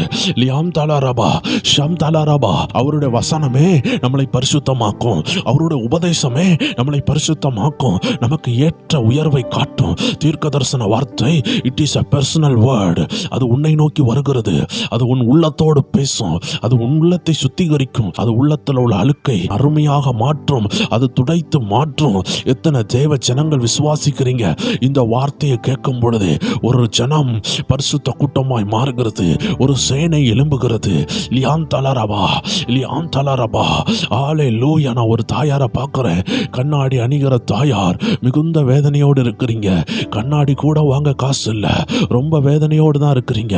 அந்த கண்ணாடி ரொம்ப நாள் ஆயிட்டு மாத்தி அதுக்குள்ள காசு கூட இல்லை. ஆனா ஆண்டவர் சொல்லுகிறாரு, இம்மைக்குள்ள சில விஷயங்கள் உங்களுக்கு இல்லாம இருக்கலாம், ஆனா அந்த மறுமைக்குள்ள தேவ ஆவியானவர் உங்க கூட இருக்கிறாரு. அந்த மகிமையின் ஆவியானவர் உங்க கூட இருக்கிறாரு. உங்க பிள்ளைகளை குறித்து கவலையோடு இருக்கிறீங்க. ஆண்டவர் தொடுறாரு உங்களை. ஆண்டவர் தொடுறாரு. பெற்றுக்கொள்ளுங்க ஒரு அக்கினிய, பெற்றுக்கொள்ளுங்க ஒரு அக்கினிய. எனக்கு வேலை கிடைக்குமா, எனக்கு வேலை கிடைக்காதான்னு கவலையோடு இருக்கிற ஒரு சகோதரியை நான் பார்க்கிறேன். வாலிப சகோதரி. ஆண்டவர் சொல்லுகிறாரு, ஒரு பூட்டு உனக்கு முன்னாடி இருக்குது, ஆனா அந்த பூட்டை திறக்கக்கூடிய ஒரு அற்புதமான திறவுகோல் உன் கையில கர்த்தர் தாராரு. நீ எழும்புவாயா, நீ எழும்புவாயா, நீ தேவனுக்காக எழும்புவாயா? தேவன் உன்னை கொண்டு மகா பெரிய காரியங்கள் செய்வாரு. உன்னுடைய திறந்த வாசல் வருகிறது. உன்னுடைய திறந்த வாசல் வருகிறத நான் தரிசனத்தில் பார்க்கிறேன். உன்னை கொண்டு கர்த்தர் அந்த பூட்டை திறக்கிறாரு. அந்த திருமண வாழ்க்கை தடை நீங்கி தருவாரு. அந்த வேலை வாய்ப்பு தடை நீங்கி வரும். உன்னை நெடுநாள் தடுத்த அந்தகாரம் நீ ஜெபிக்க ஆரம்பித்தவுடன் பயப்பட தொடங்கிவிட்டது. நீ உபவாசிக்க ஆரம்பித்தவுடன் அது ஓட தொடங்கிவிட்டது. நீ கர்த்தருடைய அக்னியை உன் வீட்டில் கொண்டு வர ஆரம்பித்தவுடன் அது ஓடுகிறது. எலியாவை பாருங்கள். தேவனுடைய அக்னியை கூப்பிட்டான். தேவனும் ஒரு நண்பனை போல அவன் கூப்பிடும் பொழுது அந்த அக்னியை அனுப்பினாரு. எத்தனை பேர் விசுவாசிக்கிறீங்க? உங்க வீட்டுக்குள்ள ஒரு அக்னி இறங்கும். உங்க வீட்டுக்குள்ள ஒரு ஜப அக்னி இறங்கும். உங்க வீட்டில் உங்க பிள்ளைகள் மேல அக்னி இறங்கும். உங்க கணவர் மேல இறங்கும். எத்தனை பேர் விசுவாசிக்கிறீங்க? எத்தனை பேர் சொல்றீங்க? எத்தனை நாள் ஆண்டவரை இந்த உபத்திரமும், எத்தனை நாள் ஆண்டவரை இந்த வேதனை, இன்னைக்கு இந்த வேதனைக்கு ஒரு முற்றுப்புள்ளி வைங்கப்பா. ஒரு அக்னி இறங்கட்டும். பாகாலின் பலிபீடங்கள் மேல ஒரு அக்னி எங்களை ஜெபிக்க விடாம எங்களை சீரழிக்கிற, எங்களை வேதனைப்படுத்துகிற அந்தகாரத்தின் மேல ஒரு அக்னி இறங்குவதாக இப்பொழுதே. பாகாலின் வல்லமைகள் மேல இயேசு கிறிஸ்துவின் நாமத்தில் ஒரு அக்னி இறங்கட்டும் என்று சொல்லுங்க தேவச்சனமே. ஒரு அக்னி இறங்கி கொண்டிருக்கிறது. இருளின் வல்லமைகளை அழிக்கிற, அந்தகாரங்களை அழிக்கிற ஒரு பரிசுத்த அக்னி இறங்குது. ஆண்டவர் சொன்னாரு, ஒரு தூதனை உங்களுக்கு முன்னாடி அனுப்புறேன்னு. அந்த தூதன் உங்களுக்கு முன்னாடி சென்று கொண்டிருக்கிறான். உங்களுக்கு விரோதமான அந்தகாரங்களை அந்த தூதன் நிர்மலமாக்குகிறான். எத்தனை தேவஜனம் புரியுறீங்க? உங்களுக்காக ஒரு தூதன் இறங்கி இருக்கிறான். எத்தனை பேர் விசுவாசிக்கிறீங்க? எத்தனை குடும்பம் இதில் இருக்கிறீங்கன்னு எனக்கு தெரியாது. எத்தனை நபர்கள் இதை பார்க்குறீங்கன்னு எனக்கு தெரியாது. ஆனா ஒண்ணு மட்டும் தெரியும், ஏசப்பா ரத்தம் சிந்தின இந்த அருமையான தேவ ஜனத்திற்காக, பரிசுத்த ஆவியானவர் இறங்கி வந்த இந்த தேவ ஜனத்திற்காக, ஒவ்வொரு பேரையும் அழைத்த இந்த தேவ ஜனத்திற்காக ஒரு தூதன் இறங்குறத ஆவியானவர் உணர்த்துகிறார். யார் நம்பினாலும் நம்பாட்டியும் சரி, நான் விசுவாசிக்கிறேன். என் தேவன் காட்டுகிறது உண்மை. என் தேவன் காட்டுகிறது உண்மை. உங்க வாசலை திறக்கிறான். உங்க குடும்பத்தின் முன்னேற்றத்தை திறக்கிறான். உங்களுக்கு விரோதமா நிக்கிற சில அந்தகாரங்கள் ஆண்டவர் காட்டுகிறாரு. சில அந்தகாரங்கள் உங்க நண்பர்கள் மூலமா வரும். சில அந்தகாரங்கள் உங்க குடும்பத்தார் மூலமா வரும். நீங்க நினைப்பீங்க, இது என் நண்பன் தானே, இது என்னுடைய குடும்பத்தார் தானே நினைப்பீங்க. ஆனா அதுக்குள்ள இருக்கிறது, அவர்களை ஆளுகை செய்கிறது பொல்லாத ஆவிகள். இன்னைக்கு ஆண்டவர் சொல்றாரு, அந்த பொல்லாத ஆவிகளை நீ நேசிக்க கூடாது. அது உன் நண்பன் நினைத்து ஏமாந்து போவாத. ஆகாத சம்பாசனை நல்லொழுக்கத்தை கெடுக்குன்னு சொல்றாரு. இன்னைக்கு கர்த்தர் அந்த தூதனை அனுப்பி உன்னுடைய நண்பன் சொல்லுகிற பேர்ல மறைஞ்சிருக்கிற அந்தகாரத்தை உனக்கு வெளியே காட்ட போறாரு. உனக்கு வெளியே காட்ட போறாரு. உன் குடும்பத்தார்னு சொல்லி, உன் அயலகத்தார்னு சொல்லி, உன் அன்பா பேசி கொண்டிருக்கிற, உனக்கு சத்ருவின் முத்தங்களை கொடுத்து கொண்டிருக்கிற சில அந்தகாரங்களை இன்னைக்கு ஆண்டவர் முகத்தரையை கிழித்து, நீ நேசிக்கிற அந்த நபர் சாத்தானுடைய ஏஜெண்டா இருக்கும் என்றால் இன்னைக்கு தூதன் உனக்கு காண்பித்து தருவாரு. இன்னைக்கு உன் கோணனால வழிகளை செவ்வைப்படுத்த உனக்கு முன்னாடி ஒரு தூதன் செல்லுகிறார், உனக்கு முன்னாடி ஒரு தூதன் செல்லுகிறார். பெற்றுக்கொள் ஒரு அபிஷேகத்தை, பெற்றுக்கொள் ஒரு வல்லமையை. ஆவியானவருடைய அபிஷேகம் இறங்கி கொண்டிருக்கிறது. ரியாந்தரபா சாந்தலரபா அல்பா ராதா ரியாந்தலரபா. கட்டுகளை உடைக்கிற மகிமை, கோட்டைகளை தகர்க்கிற மகிமை, இருளின் அந்தகாரங்களை உன்னை விட்டும் உன் குடும்பத்தை விட்டும் விரட்டுகிற ஒரு அபிஷேகத்தின் தைலம் இறங்கி வருகிறது. ஒரு அக்னியின் ஆவியானவர் உன் வீட்டுக்கு நேரா வருகிறாரு. இருளின் ஆவிகள் ஓடுகிறது. பட்டைய மேந்திய தூதர்கள் இறங்கி வராங்க. எத்தனை பேர் விசுவாசிக்கிறீங்க? உன் கோணனான வழிகளை செவைப்படுத்த நெடுநாளாக கீழ்ப்படியாத பிள்ளை தானாக கீழ்ப்படி ஆரம்பிக்கும். நெடுநாளாக மாறாத கணவர் தானாக மாற ஆண்டு வைப்பாரு. எத்தனை பேர் விசுவாசிக்கிறீங்க? ஒரு தூதனை அனுப்புகிறார், ஒரு தூதனை அனுப்புகிறார். பெற்றுக்கொள்ளுங்க, பெற்றுக்கொள்ளுங்க. Receive the anointing, receive the healing, receive the deliverance, receive your breakthrough. உங்களுடைய விடுதலையை பெற்றுக்கொள்ளுங்க. ஜெபியுங்க. லியான் தலரபா. எத்தனை பேர் ஜெபிக்கிறீங்க? ஒரு 5 நிமிஷம் ஆண்டவர் சமூகத்தில் போராடுங்க. கர்த்தர் ஒரு அக்னி அனுப்பி கொண்டிருக்கிறாரு. ஒரு வல்லமை இறங்குது. ஜெபியுங்க தேவ ஜனமே. இருக்கிற இடங்கள்ல நடந்து ஜெபிக்கலாம், உட்கார்ந்து ஜெபிக்கலாம். உங்க வீட்டின் மாடியில ஒரு ஹெட்செட்டை போட்டு நீங்க ஜெபிக்கலாம். இந்த வார்த்தையை கேளுங்க. இந்த வார்த்தையை ஒரு மனுஷன் பேசுறான்னு நினைக்காதீங்க. கர்த்தர் என்னை நோக்கி அனுப்புகிறார் என்று விசுவாசியுங்கள். கர்த்தருடைய தூதன் உங்களுக்கு முன்பாக செல்லுகிறாரு. எல்லா கோணலான வழிகளையும் செவைப்படுத்துகிறாரு. உங்களுக்கு முன்னாடி உங்களை பயங்காட்டி கொண்டிருக்கிற அந்த இடத்துல கர்த்தருடைய தூதன் இறங்குறாரு. சில நபர்கள் உங்களை பயங்காட்டுறாங்களா? சில நபர்கள் உங்களை விரட்டுகிறார்களா? உங்க தொழில ப்ராப்ளமா? இன்னைக்கு கர்த்தர் உனக்காக தான் தூதனை வச்சிருக்கிறாரு. யாருக்காகவோ வச்சாருன்னு நினைக்க வேண்டாம். கர்த்தர் உங்களுக்காக தூதனை வச்சிருக்கிறாரு. பாடுபடுகிற தேவ ஜனத்துக்காக தான் கர்த்தர் தூதனை வைத்திருக்கிறார். கர்த்தருடைய தூதர்கள் உங்களுக்காக தான் இறங்குகிறாங்க. பெற்றுக்கொள்ளுங்க, பெற்றுக்கொள்ளுங்க ஒரு மகிமையை, பெற்றுக்கொள்ளுங்க தேவ கிருபையை. உங்களுக்காக தேவ மகிமை இறங்கி கொண்டிருக்கிறது. தேவ தூதன் இறங்கி கொண்டிருக்கிறான். எல்லா யுத்தங்களையும் ஓய பண்ணுகிறான். எல்லா யுத்தங்களுக்கு முன்பாக கர்த்தருடைய தூதன் போய் கொண்டிருக்கிறான். இனி உன்னை எதுக்கணும்னு நினைக்கிறவங்க உன்னை எதுக்கணும்னு வரும் பொழுது they are going to face the angel of God. அவர்கள் தூதர்களை பார்ப்பார்கள். இனிமே அந்த மந்திரம் வரும் பொழுது உன்னை பாதுகாக்கிற தூதனை பார்ப்பாங்க. நீ ஜெபிக்க ஜெபிக்க, நீ கர்த்தர் சமூகத்தில் உண்மையா இருக்க இருக்க, அந்த பொல்லாத மனிதர்கள் உனக்கு முன்னாடி வரும் பொழுது they will face the angel of God. நீ துதிக்க துதிக்க, நீ ஜெபிக்க ஜெபிக்க, உன் தூதன் உன் வீட்டுக்கு மேல இருப்பாரு. நீ நடக்கும் பொழுது உன் கூட வருவாரு. உன் பாதம் கல்லில் இடராதபடி தூதர்கள் உன்னை தாங்கிக் கொள்வாங்க. கர்த்தருக்கு பயப்படுறவர்களை ஆண்டவருடைய தூதர்கள் சூழப்பாளையம் இறங்கி பாதுகாப்பார்கள். சூழப்பாளையம் இறங்குவார்களோ they will encamp you. ஒரு வட்டம் போட்டு பாதுகாப்பாங்க. எப்படி ஒரு கழுகு வட்டம் போடுகிறதோ உன்னை சுற்றிலும் ஒரு வட்டம் போட்டு பாதுகாக்கிற தூதனை நான் பார்க்கிறேன். இந்த ஆசீர்வாதம் நீ மரிக்கிற வரைக்கும் இருக்கும். நீ மரிக்கிற வரைக்கும் இருக்கும். உன்னை யாராலையும் தொட முடியாது. ஏன்னா நீ தேவனுடைய கண்ணின் மணி, நீ தேவனுடைய பிள்ளை. உன்னை தொடணும்னு நினைக்கும் பொழுது அந்த அந்தகாரத்துக்கு சாக்கடிக்கும். ஏன்னா நீ தேவனுடைய பிள்ளை. உன்னை எதுக்குற அந்தகாரங்கள் இனி உணரப்போகுது. எல்லா இருளுக்கும் நீ யாருன்னு ஆண்டு காட்டுவாரு. ஒடுக்கப்பட்ட நாட்கள் முடிகிறது. நீ ஒடுக்கப்பட்ட நாட்கள் முடிகிறது. உன் கண்ணீரின் நாட்கள் முடிகிறது. உன் நிந்தையின் நாட்கள் முடிகிறது. கர்த்தர் உனக்காக ஆயத்தம் பண்ணினதை அந்த தூதன் கொண்டு வருகிறான். நல்ல திருமண வாழ்க்கையா, இட் இஸ் கம்மிங். நல்ல வேலை வாய்ப்பா, அது வருகிறது. நல்ல ஜப வாழ்க்கையா, அது வருகிறது. நல்ல குடும்ப ஜீவியமா, அது வருகிறது. நல்ல சபைக்கு போகணும்னு ஆசைப்பட்டியா, அது வருகிறது. நீ மட்டும் ஜபிக்கிறத நிறுத்திராத. நீ மட்டும் ஜபிக்கிறத நிறுத்திராத. கர்த்தர் உன்னை எந்த பயணத்திலையும் எந்த பாடுகளையும் கொண்டு போனாலும் சோர்ந்து போவாத. ஜபிக்கிற தானியேலை பாருங்க. ஒரு சிங்கக்கவி வந்துச்சு, ஆனாலும் ஜபிக்கிறது நிறுத்தல. வீட்டிலிருந்து ஜபித்தவர் இப்பொழுது சிங்கக்கவியிலையும் ஜபிக்கிறாரு. எத்தனை பேர் சொல்றீங்க, நான் சிங்கக்கவியில ஜபிப்பேன், நான் அக்னி ஜாலையில ஜபிப்பேன், என்னை காப்பாத்துறவர் எனக்கு ஒரு தூதனை அனுப்புவாரு, என்னை காப்பாத்துகிறவர் எனக்காக வாசலை திறப்பார்னு எத்தனை பேர் சொல்றீங்க தேவ ஜனமே? கர்த்தர் உங்களுக்காக ஒரு தூதனை அனுப்பி கொண்டிருக்கிறார். கர்த்தருடைய தூதன் சிலருக்கு முன்பதாக போய் சில தடைப்பட்டதை திறந்து உங்க கைகளை பிடித்து உங்களை வெளியே கொண்டு வருகிறான். எத்தனை பேர் விசுவாசிக்கிறீங்க? லோத்து நினைச்சாரு, இந்த சோதம்ல இருந்து என்ன தூதன் வெளியே கொண்டு வரணும்னு நினைக்கிறானே, நான் இந்த வீட்டில் இந்த இடத்துல சந்தோஷமா இருந்திருக்கிறேனே, இனி இந்த இடத்த விட்டு வரணுமா நினைச்சு கொண்டிருந்தாரு. ஆனா அவருக்கு தெரியாது அந்த இடத்துல ஒரு பெரிய அக்னி இறங்க போதுன்னு. எத்தனை பேர் விசுவாசிக்கிறீங்க? இன்னைக்கு தூதன் ஏன் தெரியுமா உங்களை காப்பாத்துகிறாரு? சில அழிவுல இருந்து உங்களை மீட்டுக்கொள்ள கர்த்தர் அனுப்பி இருக்கிறாரு. அதனால அந்த தூதன் உங்களுக்கு முன்னாடி செல்றாரு. சிலவங்க இந்த நாட்கள்ல வீடுலாம் மாறுவீங்க. ஒரு வீட்டுல இருந்து வேற வீட்டுக்கு மாறுவீங்க. ஒரு மாற்றம் நடக்குது. ஏதோ ஒரு எல்லையில, ஏதோ ஒரு இடத்துல நீங்க மாட்டி இருந்திருப்பீங்க. ஏதோ ஒரு ஸ்கூல்ல உங்க பிள்ளைகள் மாட்டி இருந்திருக்கும். ஏதோ ஒரு காலேஜ்ல மாட்டி இருந்திருக்கும். God is shifting. உங்க கம்பெனியில சில மாற்றங்கள் மாற்றங்கள் நடக்கும். உங்கள் குடும்பத்தில் சில மாற்றங்கள் நடக்கும். உங்கள் வாழ்க்கையில் சில மாற்றங்கள் நடக்கும். ஸ்னேகான்னு ஒரு சகோதரியை கர்த்தர் காட்டுகிறாரு. உங்கள் வாழ்க்கையில் சில மாற்றங்கள் நடக்குது சகோதரியே. கர்த்தருடைய ஆவியான ஒரு மாற்றங்களை தருகிறாரு. பெற்றுக்கொள்ளுங்கிற அபிஷேகத்தை, பெற்றுக்கொள்ளுங்கிற அக்கினியை. இது அருமையான தீர்க்க தரிசன ஜெப நேரம். இது வல்லமையான தீர்க்க தரிசன ஜெப நேரம். இது பரிசுத்த ஆவியின் வல்லமையான நேரம். இத்தனை நாட்கள் கர்த்தர் உங்களோடு பேசினாரு. நீங்க ஆண்டவரை துதித்தீங்க, நீங்க ஆராதித்தீங்க. இந்த நாட்கள்ல கர்த்தர் வழிகளை திறக்க பண்ணுகிறாரு. இந்த நாட்கள் ஜெப நாட்கள், இந்த நாட்கள் உபாசத்தின் நாட்கள், இந்த நாட்கள் மைய பகுதி. இது கடலின் மத்திய பகுதியில் வந்திருக்கிறீங்க. இந்த இடத்துல கொஞ்சம் அலை குறைவா இருக்கும். நீங்க ஈஸியாக முன்னேறலாம், நீங்க ஈஸியாக ஜெபிக்கலாம், நீங்க ஈஸியாக வேதத்தை தியானிக்கலாம். விட்டு விடாதீர்கள். இந்த நாட்கள்ல கர்த்தர் உங்களுக்கு தருகிறத வாங்கிக்கோங்க. கர்த்தர் உங்களுக்கு தருகிறத வாங்கிக்கோங்க.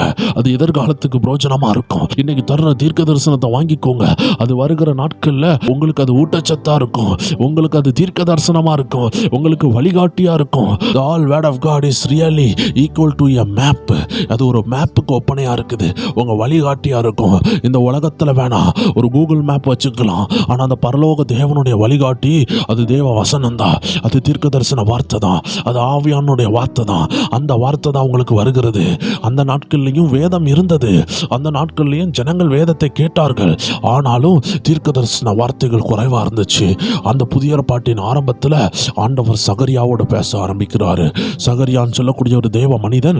அவர் அந்த நாட்களில் அந்த ஆசாரிப்பு கூட அறுத்துக்குள்ளாடி அவருடைய வேலையை செய்ய போகும்பொழுது கர்த்தருடைய தூதன் அங்கே பேசினார். அந்த இடத்துல பேசும் பொழுது அந்த தூதனை கண்டு அவர் பயந்து போனார். ஏனென்றால் ரொம்ப நாள் கஷ்டப்பட்ட அந்த மனிதனுக்கு கர்த்தருடைய தூதன் வந்து ஒரு பிள்ளையை கொடுக்கிறாரு. சில நேரம் கர்த்தருடைய ஆவியானவர் தீர்க்க தரிசனமாக சொல்லும் பொழுது அது உணர்வு உண்டாகும். இந்த சகரியா எத்தனையோ முறை வேதத்தை வாசித்தவர் தான். அவர் எத்தனையோ முறை வாசித்திருப்பாரு.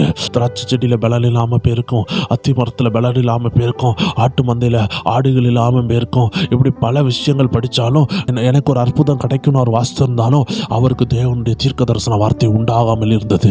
ஒரு நேரத்தில் கர்த்தருடைய தூதனை கர்த்தர் அனுப்புகிறார். அப்பொழுது ஒரு வார்த்தை உண்டாகுகிறது. அவன் உனக்கு கர்த்தர் ஒரு குமாரனை தருவார் என்று கர்த்தருடைய வார்த்தை உண்டாகுகிறது. அதோடு ஆண்டு உடல தேவச்சனமே மரியாள்னு சொல்லக்கூடிய அருமையான இயேசுவின் தாயாரை ஒரு தூதன் தேடி செல்லுகிறான். அதுதான் அவங்க வாழ்க்கையில் உள்ள ப்ரொஃபட்டிக்கல் டைம், ஒரு தீர்க்க தரிசன நேரம். அந்த நேரம் தான் அவர்களுக்கு ஒரு தூது உண்டாகுது, ஒரு வார்த்தை உண்டாகுது. நீ ஒரு குமாரனை பெறுவ. அவங்களும் பைபிளை வாசித்திருக்கலாம், வசனங்களை கேட்டிருக்கலாம். ஆனால் அது வரைக்கும் அவர்களுக்கு உருவாகவில்லை. வேதத்தில் கொர்நேலியும் சொல்லக்கூடிய ஒரு சகோதரருக்கு ஆண்டோடைய வார்த்தை உண்டாகுது. கர்த்தருடைய தூதன் அங்கே விசிட் பண்றாரு. எத்தனை பேர் விசுவாசிக்கிறீங்க? இன்னைக்கு கர்த்தருடைய தூதன் எனக்காக இறங்குவாரு. எதெல்லாம் எனக்கு தடைப்பட்டு இருக்குதோ அந்த தூதன் சென்று யுத்தம் பண்ணுவாரு. எத்தனை பேர் ஒரு அல்லேலியா சொல்றீங்க? எத்தனை பேர் ஒரு ஆமேன் சொல்வீங்க? எத்தனை பேர் ஆவியில நிரம்பி ஜெபிக்கிறீங்க? எத்தனை பேர் சோத்திரம் பண்ணி கொண்டு இருக்கிறீங்க? நீங்க சோத்திரம் பண்ண பண்ண, நீங்க துதிக்க துதிக்க தேவ தூதன் இறங்கி கொண்டு இருக்கிறார். தானியேலுடைய காலத்துல அவன் இறங்கி வந்த தேவ தூதனை தடுத்து நிறுத்திச்சு ஒரு அந்தகார ஆவி. அந்த ஆவியை ஜெயிக்கிறதுக்கு தானியேல் 21 நாள் போராடினார், உபவாசத்தோடு போராடினார். தேவச்சனமே, உங்களுக்கு தூதன் கொண்டு வர ஆசீர்வாதத்தை தடுத்து நிறுத்த சில அந்தகாரங்கள் போராடி கொண்டு இருக்கிறது. ஆனால் ஆண்டவர் சொல்றாரு, இந்த அருமையான நாளில் இத்தனை நாட்கள் ஜெபித்த பிறகு தூதன் இறங்க ஆரம்பித்து விட்டாரு. ஆண்டவர் யாக்கோபுக்கு தூதர்கள் இறங்குறதையும் ஏறுகிறதையும் காட்டினாரு. எத்தனை பேர் விசுவாசிக்கிறீங்க? நாத்தான் வேலை பார்த்து ஆண்டவர் சொன்னாரு, நீ இனிமே தூதர்கள் ஏறுகிறதையும் இறங்குறதையும் காண்பாய். You will see the angels are coming and going. The angels are descending and ascending. எத்தனை பேர் விசுவாசிக்கிறீங்க? இந்த ஜபத்தை கேட்டுக்கொண்டிருக்கிற தேவச்சனமே, உன் வாழ்க்கையில ஆண்டவர் இறங்குறதையும் ஏறுகிறதையும் நீ பார்க்க போகிற. ஆவியானவர் உன்னை கொண்டு மகிமையான காரியங்களை செய்ய போறாரு. இனி நீ சாதாரண நபர் அல்ல. கர்த்தர் உன்னை நாத்தான் வேலை போல அழைக்கிறாரு. இனிமே நீ ஆவிக்குரிய விஷயங்களை தரிசிப்ப. நீ மட்டும் கொஞ்சம் பொறுமையா இருக்கணும். எப்பொழுதும் கனிவுள்ள வாழ்க்கையில இருப்பன் நீ கர்த்தர் சமூகத்தில் ஒப்பு கொடுப்பனா, எப்பொழுதும் தாழ்மையா இருப்பன் ஒப்பு கொடுப்பனா, கர்த்தர் உன் கண்களை திறப்பாரு.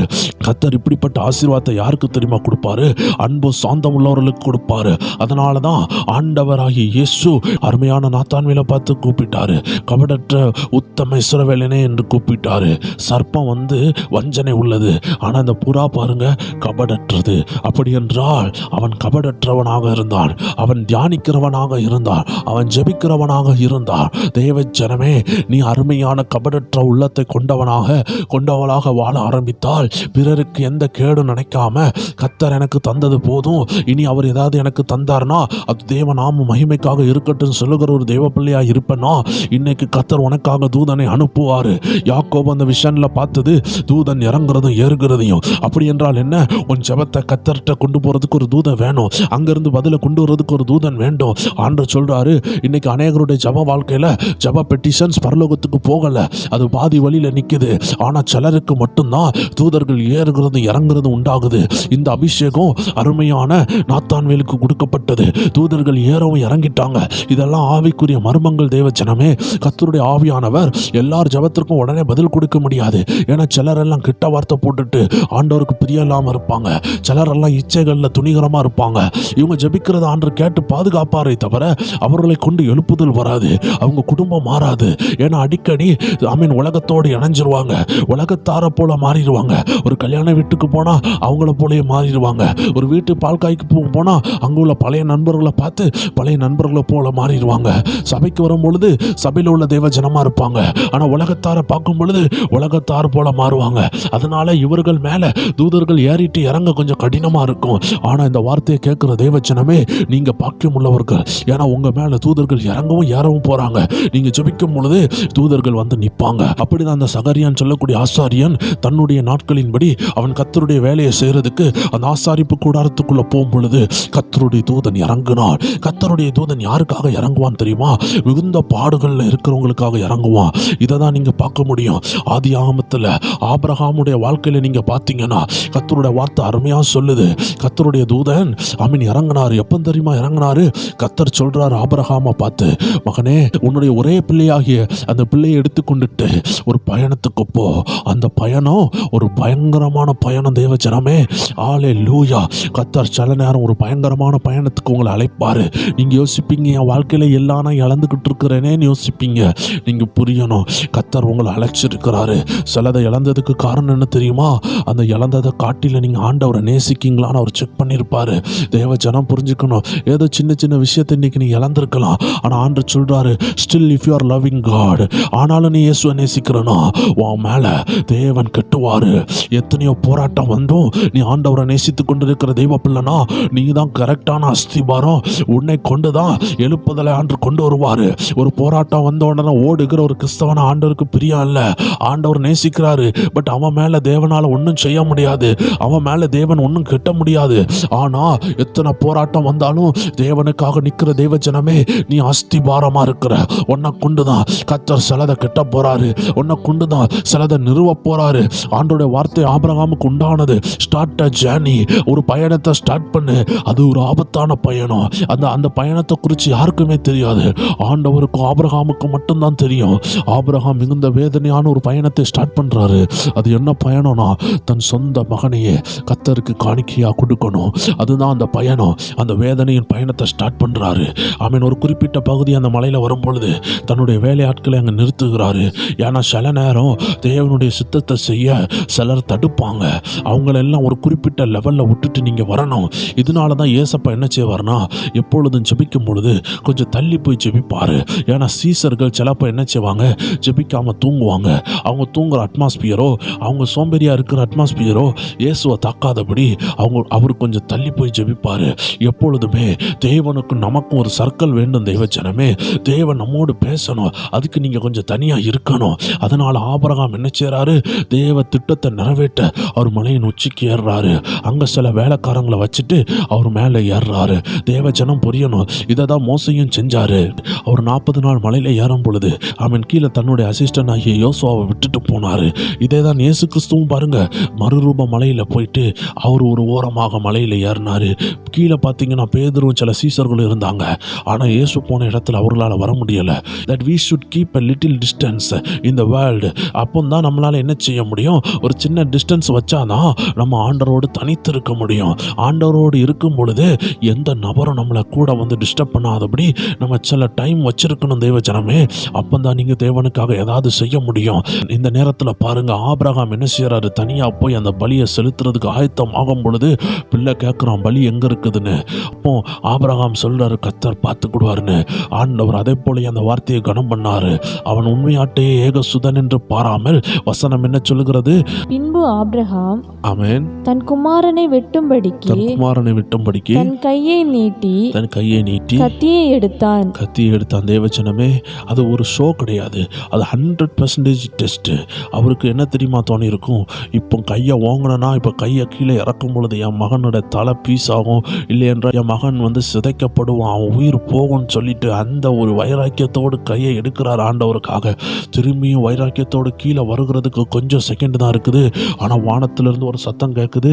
அது என்ன சத்தம் தெரியுமா? அப்பொழுது கர்த்தருடைய தூதனானவர், ஹல்லேலூயா, கர்த்தருடைய தூதனானவர் வானத்திலிருந்து ஆபிரகாமே ஆபிரகாமே ஆபிரகாமே என்று கூப்பிட்டான். அவன் இதோ அடியேன் என்றான். அப்பொழுது அவர் பிள்ளையாண்டான் மேல் உன் கையை போடாதே, அவனுக்கு ஒன்றும் செய்யாதே, நீ அவனை உன் புத்திரன் என்றும் உன் ஏகசுதன் என்றும் பாராமல் எனக்காக ஒப்பு கொடுத்தபடியா நீ தேவனுக்கு பயப்படுகிறவன் என்று இப்பொழுது அறிந்திருக்கிறேன் என்றார். ஹல்லேலூயா, thank you holy spirit. எவ்வளவு அருமையான வார்த்தை. ஒரு பாடுகளின் உச்சத்தில் இருக்கிறவங்களுக்காக கர்த்தர் தூதனை அனுப்புவாரு. எத்தனை பேர் விசுவாசிக்கிறீங்க? அருமையான தேவச்சனமே, தானியேல் 3வது அதிகாரம் 25வது வசனத்தில் பார்க்கும் பொழுது மிகுந்த உபத்திரவத்தில் இருந்த அக்கினி ஜாலையின் மத்தியில் தூக்கி போட்ட ஒரு நபர்கள் இருந்தார்கள். அவர்களுக்கு ஆண்டவர் உதவி செய்யாதது போல இருந்துச்சு.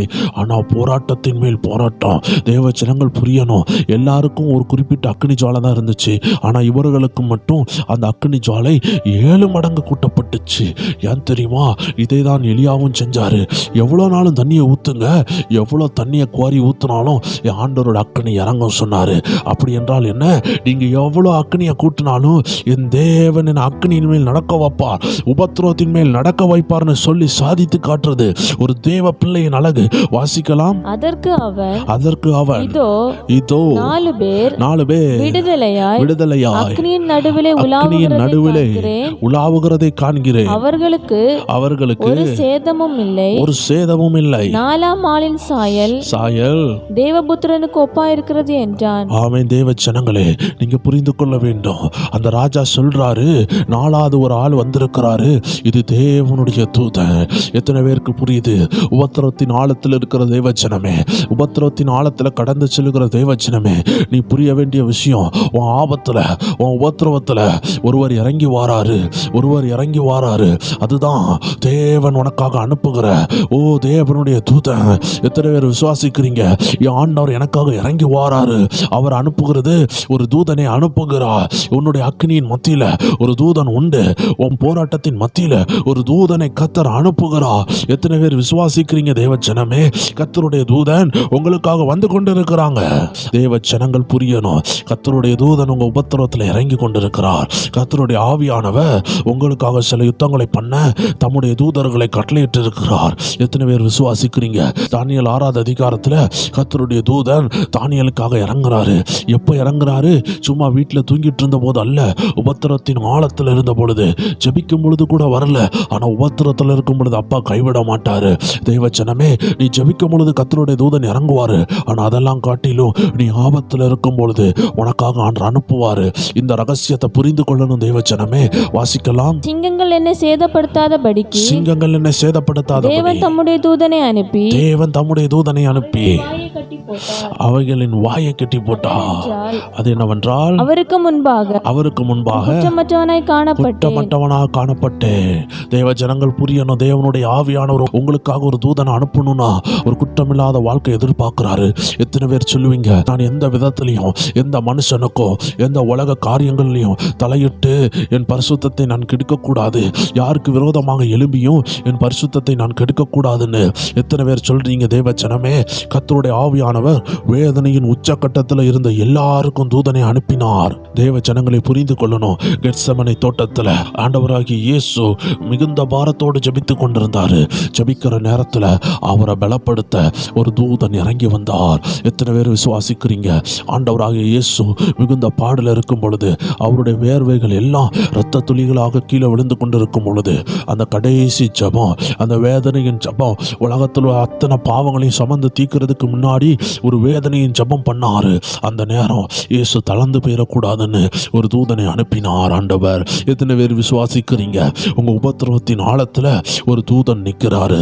உங்க கரங்களை பிடிச்சு செல்ல, உங்களை காப்பாற்ற, உங்களை அழிவிலிருந்து காப்பாற்ற, லோத்துவை அழிவிலிருந்து காப்பாற்ற ஒரு தூதன் இறங்கி வந்தார். எத்தனை பேர் விசுவாசிக்கிறீங்க? உபத்திரவத்தின் உச்சத்துல ஒரு தூதன் இறங்கி வருவாரு. ஹல்லேலூயா.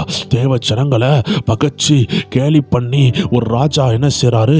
அப்போஸ்தலர் நடவடிக்கைகள் 12வது அதிகாரத்துல ஒரு ராஜா நல்ல வஸ்திரங்களை தரித்து ஆண்டவரை போல பேசினார். அப்பொழுது ஒரு தூதன் இறங்கினாரு. எத்தனை பேர் விசுவாசிக்கிறீங்க? தேவ ஜனங்கள் எத்தனை பேர் ஆண்டவரை நோக்கி பார்க்குறீங்க? உங்களை நிந்திச்சு உங்க ஆண்டவருக்கு விரோதமாக உங்களை நிந்திக்கிறவங்களுக்கு முன்பதாக கர்த்தர் ஒரு தூதனை அனுப்புவாரு. உங்களை கேலி பண்றாங்களா, உங்களை வேதனை பண்றாங்களா, உங்களை ஆண்டவருக்காக எழும்ப விடாம பண்றாங்களா, கர்த்தர் ஒரு தூதனை அனுப்புவாரு. அந்த இடத்துல அந்த ராஜாவை தேவனுடைய தூதன் அடித்தார் என்று வேதம் சொல்லுகிறது. அவன் புழு புழுத்து செத்தான் வேதம் சொல்லுகிறது. இன்னைக்கு சிலருக்காக கர்த்தர் தூதனை அனுப்ப போகிறாரு. நீங்க ரொம்ப நாள் கஷ்டப்பட்டீங்கல்ல, ரொம்ப நாள் வேதனைப்பட்டீங்கல்ல, ஆண்டவர் உங்களுக்கு ஒரு தூதனை அனுப்புகிறார். ஆண்டவர் உங்களுக்கு ஒரு தூதனை அனுப்புகிறார். நான் ஒரு காலேஜில் நான் ஊழியம் செய்யும் பொழுது தேவஜனமே, அங்கே ஒரு சகோதரன் வந்தான். அவன் ஒரு வேதாகம கல்லூரி சகோதரன். என்னிடத்தில் வந்து சொன்னான், சார் எனக்கு இப்படி பிரச்சனை இருக்குது, என்னுடைய அம்மாவை யாரோ கடத்திட்டாங்க, நானும் பல 1000 கிலோமீட்டர் தாண்டி ஆண்டவருடைய ஊழியத்தை செய்ய, ஆண்டவருடைய வார்த்தையை படிக்க நான் இங்கே வந்திருக்கிறேன், என் அம்மாவை அந்த வடநாட்டில் கடத்திட்டாங்கன்னு சொல்லும் பொழுது அந்த சகோதரனை ஆறுதல் படுத்த, அந்த சகோதரனுக்கு அங்கே போக முடியாது, அவன் மிகுந்த கஷ்டத்தில் இருக்கிறான். அப்படி போகிறதும் அந்த காலேஜினுடைய அனுமதி கிடையாது. அப்போ ஒரு சாரா நான் சொல்கிறேன், சகோதரா நீ பயப்படாத, கர்த்தர் தூரத்துக்கும் சமீபத்துக்கும் தேவன். இன்னைக்கு நமக்கு ஒரு அருமையான பதில் உண்டு. நமக்கு ஒரு ஆம்புலன்ஸ் உண்டு.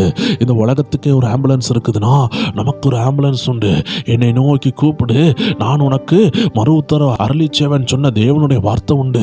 இன்னைக்கு நமக்காக கர்த்தர் ஒரு தூதனை அனுப்புவாருன்னு சொல்லி அந்த சகோதரனுக்காக ஜெபித்தேன். நான் சொன்னது போலவே கர்த்தர் ஒரு தூதனை அனுப்புனார். தேவஜனமே, அந்த அம்மாவை யாரோ காட்டில் பிடிச்சி கொண்டு போயிருக்காங்க. அந்த நேரத்தில் அந்த குடும்பத்தை சேர்ந்தவர் அந்த ரோட்டில் போகும்பொழுது அவங்களை பார்த்து அவங்களை கொண்டு வந்திருக்கிறாங்க. 7 நாளாக மறைச்சி வச்சாங்க. நாங்கள் வந்து அந்த 7வது நாள் இரவு ஜெபிக்கிறோம். அருமையான தேவஜனமே, இந்த அருமையான சகோதரன் 7வது நாள் என்கிட்ட சொல்லுகிறான், நான் ஜெபிக்கிறேன், ஆண்டவர் ஒரு தூதனை அனுப்புகிறார். அனுப்புன அடுத்த நாளே காலையில் ஒரு நியூஸ் வருது, அம்மாவை கண்டுபிடிச்சு வீட்டுக்கு கொண்டு வந்துட்டாங்க. எத்தனை பேர் விசுவாசிக்கிறீங்க தேவஜனமே? அடியனுடைய ஊழியத்தில் தூதர்கள் இறங்குறதையும் ஏறுகிறதையும் பார்க்க கர்த்தர் உதவி செய்கிறாரு. என்னுடைய தரிசன கண்களில் ஏராளமான வாட்டி தூதர்களை பார்க்க அன்று உதவி செய்திருக்கிறாரு. இன்னைக்கு தூதர்கள் உண்மையாகவே இருக்கிறார்கள். அவர்கள் உங்களுக்காக இறங்குவார்கள். தேவச்சனம் புரியணும். பேதுருவை சிறைச்சாலையில் அடைச்சு போட்டாங்க. அவன் பேதுருவை சிறைச்சாலையில் அடைச்சு போட்டது விஷயம் அல்ல. பேதுருக்கு கூட இருந்த ஒரு நபரை அந்த ஏரோது ராஜா கழுத்தை அறுத்து கொள்றான். இந்த நாட்களில் பேதுருவையும் தலையை அறுத்து கொள்ளலான்னு வைக்கும் பொழுது அந்த உபத்திரவத்தின் ஆழத்தில், அந்த சங்கிலிகளின் மத்தியில் கர்த்தருடைய ஆவியானவர் இறங்கி கிரியை செய்கிறாரு. எத்தனை பேர் விசுவாசிக்கிறீங்க தேவஜனமே? அந்த இடத்துல ஒரு தூதனை கர்த்தர் கட்டளையிட்டார். பேதுருடைய நிலைமையை மாற்ற ஒரு தூதன் இறங்கி வந்தார். அந்த தூதன் அவனை பல அடுக்கு காவல்கள்ல இருந்து வெளியே கொண்டு வந்தார். தேவஜனம் புரிந்து கொள்ளணும், இன்னைக்கு கர்த்தர் உங்களுக்காக தூதர்களை அனுப்புகிறார். நீங்க ஜெபத்துல கரெக்டா இருப்பீங்கன்னா, நீங்க உண்மை உள்ள ஆளாக, அந்த அருமையான தானியேல் சொல்லுகிறது போல கபடற்றவங்களாக, உண்மை உள்ளவர்களாக, அந்த தானியேலை போல கபடற்றவனாக ஆண்டவர் சமூகத்துல உங்களை தாழ்த்தும் பொழுது கர்த்தருடைய தூதன் இறங்குவார். ஒரு யாக்கோபு எத்தன் தான், ஆனாலும் அவன் தனிமையின் பாதையில் இருக்கும் பொழுது அவனுக்கு ஆண்டவர் தூதர்களின் பாதுகாப்பு அனுப்பினார். தூதர்கள் ஏறுகிறது இறங்குறதையும் பார்த்தான். தேவ ஜனமே, நீ உடைக்கப்பட்டிருக்கிறனா, உனக்காக கர்த்தர் தூதனை அனுப்புகிறார். உன் குடும்பத்துக்காக அனுப்புகிறார். நீ வேதனையில் இருக்கிறனா, கர்த்தர் உனக்காக அனுப்புகிறார். எத்தனை பேர் விசுவாசிக்கிறீங்க? எனக்காக கர்த்தர் தூதனை அனுப்பி கொண்டிருக்கிறார். எனக்காக சில திறந்த வாசல் உண்டாகி கொண்டிருக்கிறது. இந்த ஜப நாட்களில் நான் ஆயத்தப்பட்டு கொண்டிருக்கிறேன். இந்த ஜப நாட்கள் முடியும் பொழுது அநேக திறந்த வாசல்களை கர்த்தர் கட்டவிழ்ப்பார்னு எத்தனை தேவஜனம் விசுவாசிக்கிறீங்க? ஹல்லேலூயா. எல்லாரும் கண்களை மூடி ஜெபியுங்கள். கர்த்தருடைய ஆவியானவங்களோடு பேசி கொண்டிருக்கிறாரு. தேவஜனமே, உபத்திரவத்தின் ஆழத்தில் இருக்கிறாயா? கர்த்தர் சொல்லுகிறாரு, அந்த உபத்திரவத்தின் ஆழம் உன்னை உயர்த்தும். ஒரு பந்தயத்தில் நீ ஓட ஆரம்பிச்சிட்ட, ஆனா இடையில உனக்கு கொஞ்சம் தளர்ச்சி வருது, நான் விட்டுறக்கூடாது. அந்த எல்லை கோட்டை வந்து சேருகிற வரைக்கும் உன் பந்தயம் நிறுத்தக்கூடாது. கால் வலிக்குதுன்னு சொல்லாத தேவச்சனமே, உன்னை கர்த்தர் அழைச்சிட்டாரா? எல்லை கோட்டுக்கு வா. வசனம் சொல்லுகிறது, கலாத்தியர் 3:4, இவ்வளோ தூரம் வீணாய் பாடுபட்டீர்களோ, அப்படி என்றால் என்ன? ஆவியில் ஆரம்பிச்ச நீங்க, நல்லா ஜெபிக்கணும்னு வந்த நீங்க, இவ்வளோ பரிசுத்தமாக வாழ்ந்த நீங்க, கலாத்தியர் 3:4 ஆண்டவருடைய வார்த்தை சொல்லுகிறது, இத்தனை பாடுகளையும் வீணாய் பட்டீர்களோ, அவைகள் வீணாய் போயிற்று. தேவச்சனமே, அநேகர் பந்தயத்தில் ஓடுவாங்க, பாதியில சோர்ந்து போயிருவாங்க. அவர்கள் அந்த அருமையான அந்த பந்தய பொருளை இழந்து போவாங்க. தேவச்சனமே, ஆரம்ப நாட்கள்ல நீங்க எவ்வளவு கஷ்டப்பட்டீங்க, இந்த நாட்கள்லையும் எவ்வளவு வேதனையில் இருக்கிறீங்க. இந்த கஷ்டத்துக்கு ஒரு பிரதிபலன் உண்டு. அதை விடக்கூடாதுன்னா ஜெபத்தை விடக்கூடாது. அதை பெற்றுக்கொள்ளணும்னா நீங்க ஜெபத்தை விடக்கூடாது. இதெல்லாம் காட்டிலும் தேவனை விட்டு விடக்கூடாது. தேவ ரகசியங்களை புரிந்து தேவ ஜனங்கள் ஜெபிக்க ஆரம்பித்தால் எவ்வளவு நலமா இருக்கும். தேவனுடைய வார்த்தை சொல்லுகிறது, இத்தனை பாடுகளையும் வீணாய் பட்டீர்களோ. அப்படின்னா என்ன? ஒரு தேவ ஜனம் அருமையான பாடுகளை படும் பொழுது இந்த பாடுகளுக்கு ஒரு பிரதிபலன் உண்டு. ஒரு தாயை பாருங்கள், அந்த தாய் பிரெக்னண்டா இருக்கும் பொழுது அந்த பிள்ளையை சுமக்கிறாள். சுமந்து 9 மாசம் முடிந்த பிறகு அதுக்கு பிரெக்னன்சி டைம் அண்ட் டேட் குறிக்கப்படுகிறது. அந்த கடைசி நொடியில என்னால முடியலன்னு சொன்னாலும் அந்த பிள்ளை பிறந்துதான் ஆகணும். தேவ ஜனங்கள் புரியணும். வயிற்றுல சமக்கிறதும் பாடுதான், அதை பெக்கிறதும் பாடுதான். தேவ ஜனங்கள் புரியணும். வெதர் இட் ஆப்ரேஷன், அது நல்ல டெலிவரியோ, அது நடந்துதான் ஆகணும். தேவ ஜனம் உன் ஆசீர்வாதத்தை பார்க்கணும்னா இன்னைக்கு ஒரு வித்தை விதைக்கும் பொழுது அந்த வித்து வெடிக்கப்படுகிறது. அது மண்ணுக்குள்ள இருந்து சாவுது. அது செத்து பிளக்கப்பட்ட பொழுதுதான் உள்ள இருந்து அடுத்த ஒரு உயிர் உண்டாகுது. இன்னைக்கு ஆண்டவர் உன்னை சில விஷயத்துல மரணத்துக்கு ஒப்பனையான பாடுகள்ல வச்சிருப்பாரு. அந்த பாடுகளோட மரணத்தை போல வேதனை அனுபவிக்க பண்ணும். ஆனா ஆண்டவர் சொல்றாரு, see and listen it carefully, there is a new life is coming. உனக்குள்ள ஒரு புதிய ஜீவன் வருகிறது. ஒரு வித்தை நீங்க மாடியில தூக்கி 2 வருஷமா வச்சிருக்கிறீங்க, ஒரு சாக்குக்குள்ள வச்சிருக்கிறீங்க, அது வளராது தேவச்சனமே. ஆனா அதை மண்ணுல தூக்கி போடுங்க, அது செத்தாலொழிய அது அடுத்த ஜீவனை பிறப்பிக்காது. இன்னைக்கு ஆண்டவர் சில நேரம் சில விஷயங்களை ஆண்டவர் வித்தை போல விதைக்க வைப்பாரு. என் ஆண்டவரே, இந்த இழப்புகள், என் ஆண்டவரே, இந்த நஷ்டங்கள், ஆண்டவர் சொல்றாரு, நீ அதை விதைக்கிற, அதை நீ வேஸ்ட் ஆக்கல, அதை நீ விதைக்கிற, நீ ஒன்னதான் இழந்த, அதுக்கு பதிலாக 100 மடங்கு பெற போகிற. எத்தனை பேர் விசுவாசிக்கிறீங்க? இன்னைக்கு நீங்க இழந்து கொண்டு இருக்கிறத, இத்தனை பாடுகள் பட்டு கொண்டு இருக்கிறத ஆண்டவர் வீணாக விட மாட்டாரு. ஏன் ஆண்டவர் பாட பத்தி சொல்றாருன்னா, இவ்வளவு பாடி நீங்க வீணாப்படல, அதனால இந்த நாட்கள்ல அந்த பாடெல்லாம் வேண்டாம், இந்த ஜெபம்லாம் வேண்டாம்னு விட்டு விடாதீர்கள். தேவ சமூகத்தில் ஆயத்தத்தோடு ஜெபிங்க. ஏன்னா உங்களுக்கு ஒரு பிரதிபலன் இருக்குது. வசனம் அழகா கேட்குது, இத்தனை பாடுகளை வீணாய் பட்டீர்களா? உங்களுக்கு பிரதிபலம் உண்டுன்னு தெரியாதா? கர்த்தர் உங்களை நடத்துவாருன்னு தெரியாதா? உயர்த்துவாருன்னு தெரியாதா? தூதர்களை அனுப்புவாருன்னு தெரியாதா? உங்க வாழ்க்கை மாறுன்னு தெரியாதா? ஏன் இந்த பாடெல்லாம் வீணாவா பட்டீங்கன்னு வசனம் கேட்குது. தேவச்சனமே, உபத்திரவத்தின் ஆழத்தில் சென்ற எல்லா தேவ பிள்ளைகளுக்கும் தூதர்கள் அனுப்பப்பட்டார்கள். இன்னைக்கு உபத்திரவத்தின் ஆழத்தில் இருக்கிறீங்களா? God is sending forth the angel to you. கர்த்தர் ஒரு தூதனை அனுப்புகிறார். பெற்றுக்கொள்ளுங்க ஒரு அக்னியை, பெற்றுக்கொள்ளுங்க ஒரு அபிஷேகத்தை. கர்த்தருடைய தூதன் உங்களுக்கு முன்பாக கடந்து செல்லுகிறார். உங்களுக்கு விரோதமான அந்தகாரங்கள் இன்னைக்கு நிரூபணமாகும். ஒரு மேக ஸ்தம்பம் வருகிறது, ஒரு அக்னி ஸ்தம்பம் வருகிறது.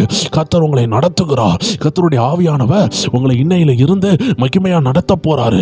வருகிற நாட்கள்ல தேவ தூதர் உங்களுக்கு முன்னாடி போகிறதையும் உங்களுக்காக செயல்படுகிறதையும் உங்கள் கண்கள் காணும். அநேகர் சாட்சி சொல்லத்தக்கதாக தேவன் அற்புதங்களை எழுப்புவார்னு ஆவியானவர் சொல்லுகிறார். எல்லா துதி கன மகிமை ஆண்டவர் ஒருவருக்கே. தேவச்சனமே, எல்லாரும் ஒரு மனதோடு ஜெபிப்போம். எல்லாரும் கைகள் கோர்க்கப்படட்டும். எல்லாரும் சேர்ந்து ஜெபிப்போம். ஆண்டவரே, எங்க தேவ ஜனங்கள் எங்க இருந்தாலும் ஒருவரோடு ஒருவர் நாங்கள் ஜெபிக்கிறோம். ஒருவரோடு ஒருவருக்காக நாங்கள் ஜெபிக்கிறோம். எல்லாரும் விடுதலையாக்கட்டும். நாங்கள் எல்லாம் ஒரு சேனையா எழும்பட்டும். தேவனுக்காக செயல்படட்டும். நாங்கள் இருக்கிற இடங்கள்ல ஒரு தேவனுடைய சேனையாக நாங்கள் நிற்க தேவன் எங்களுக்கு உதவி செய்வீராக. எல்லா துதிகன மகிமை உமக்காண்டவரே, இயேசு கிறிஸ்துவின் நாமத்தில் ஜெபிக்கிறோம் எங்கள் ஜீவனுள்ள நல்ல பிதாவே. ஆமேன், ஆமேன், ஆமேன். God bless you. மீண்டும் நாளைக்கு சந்திப்போம்.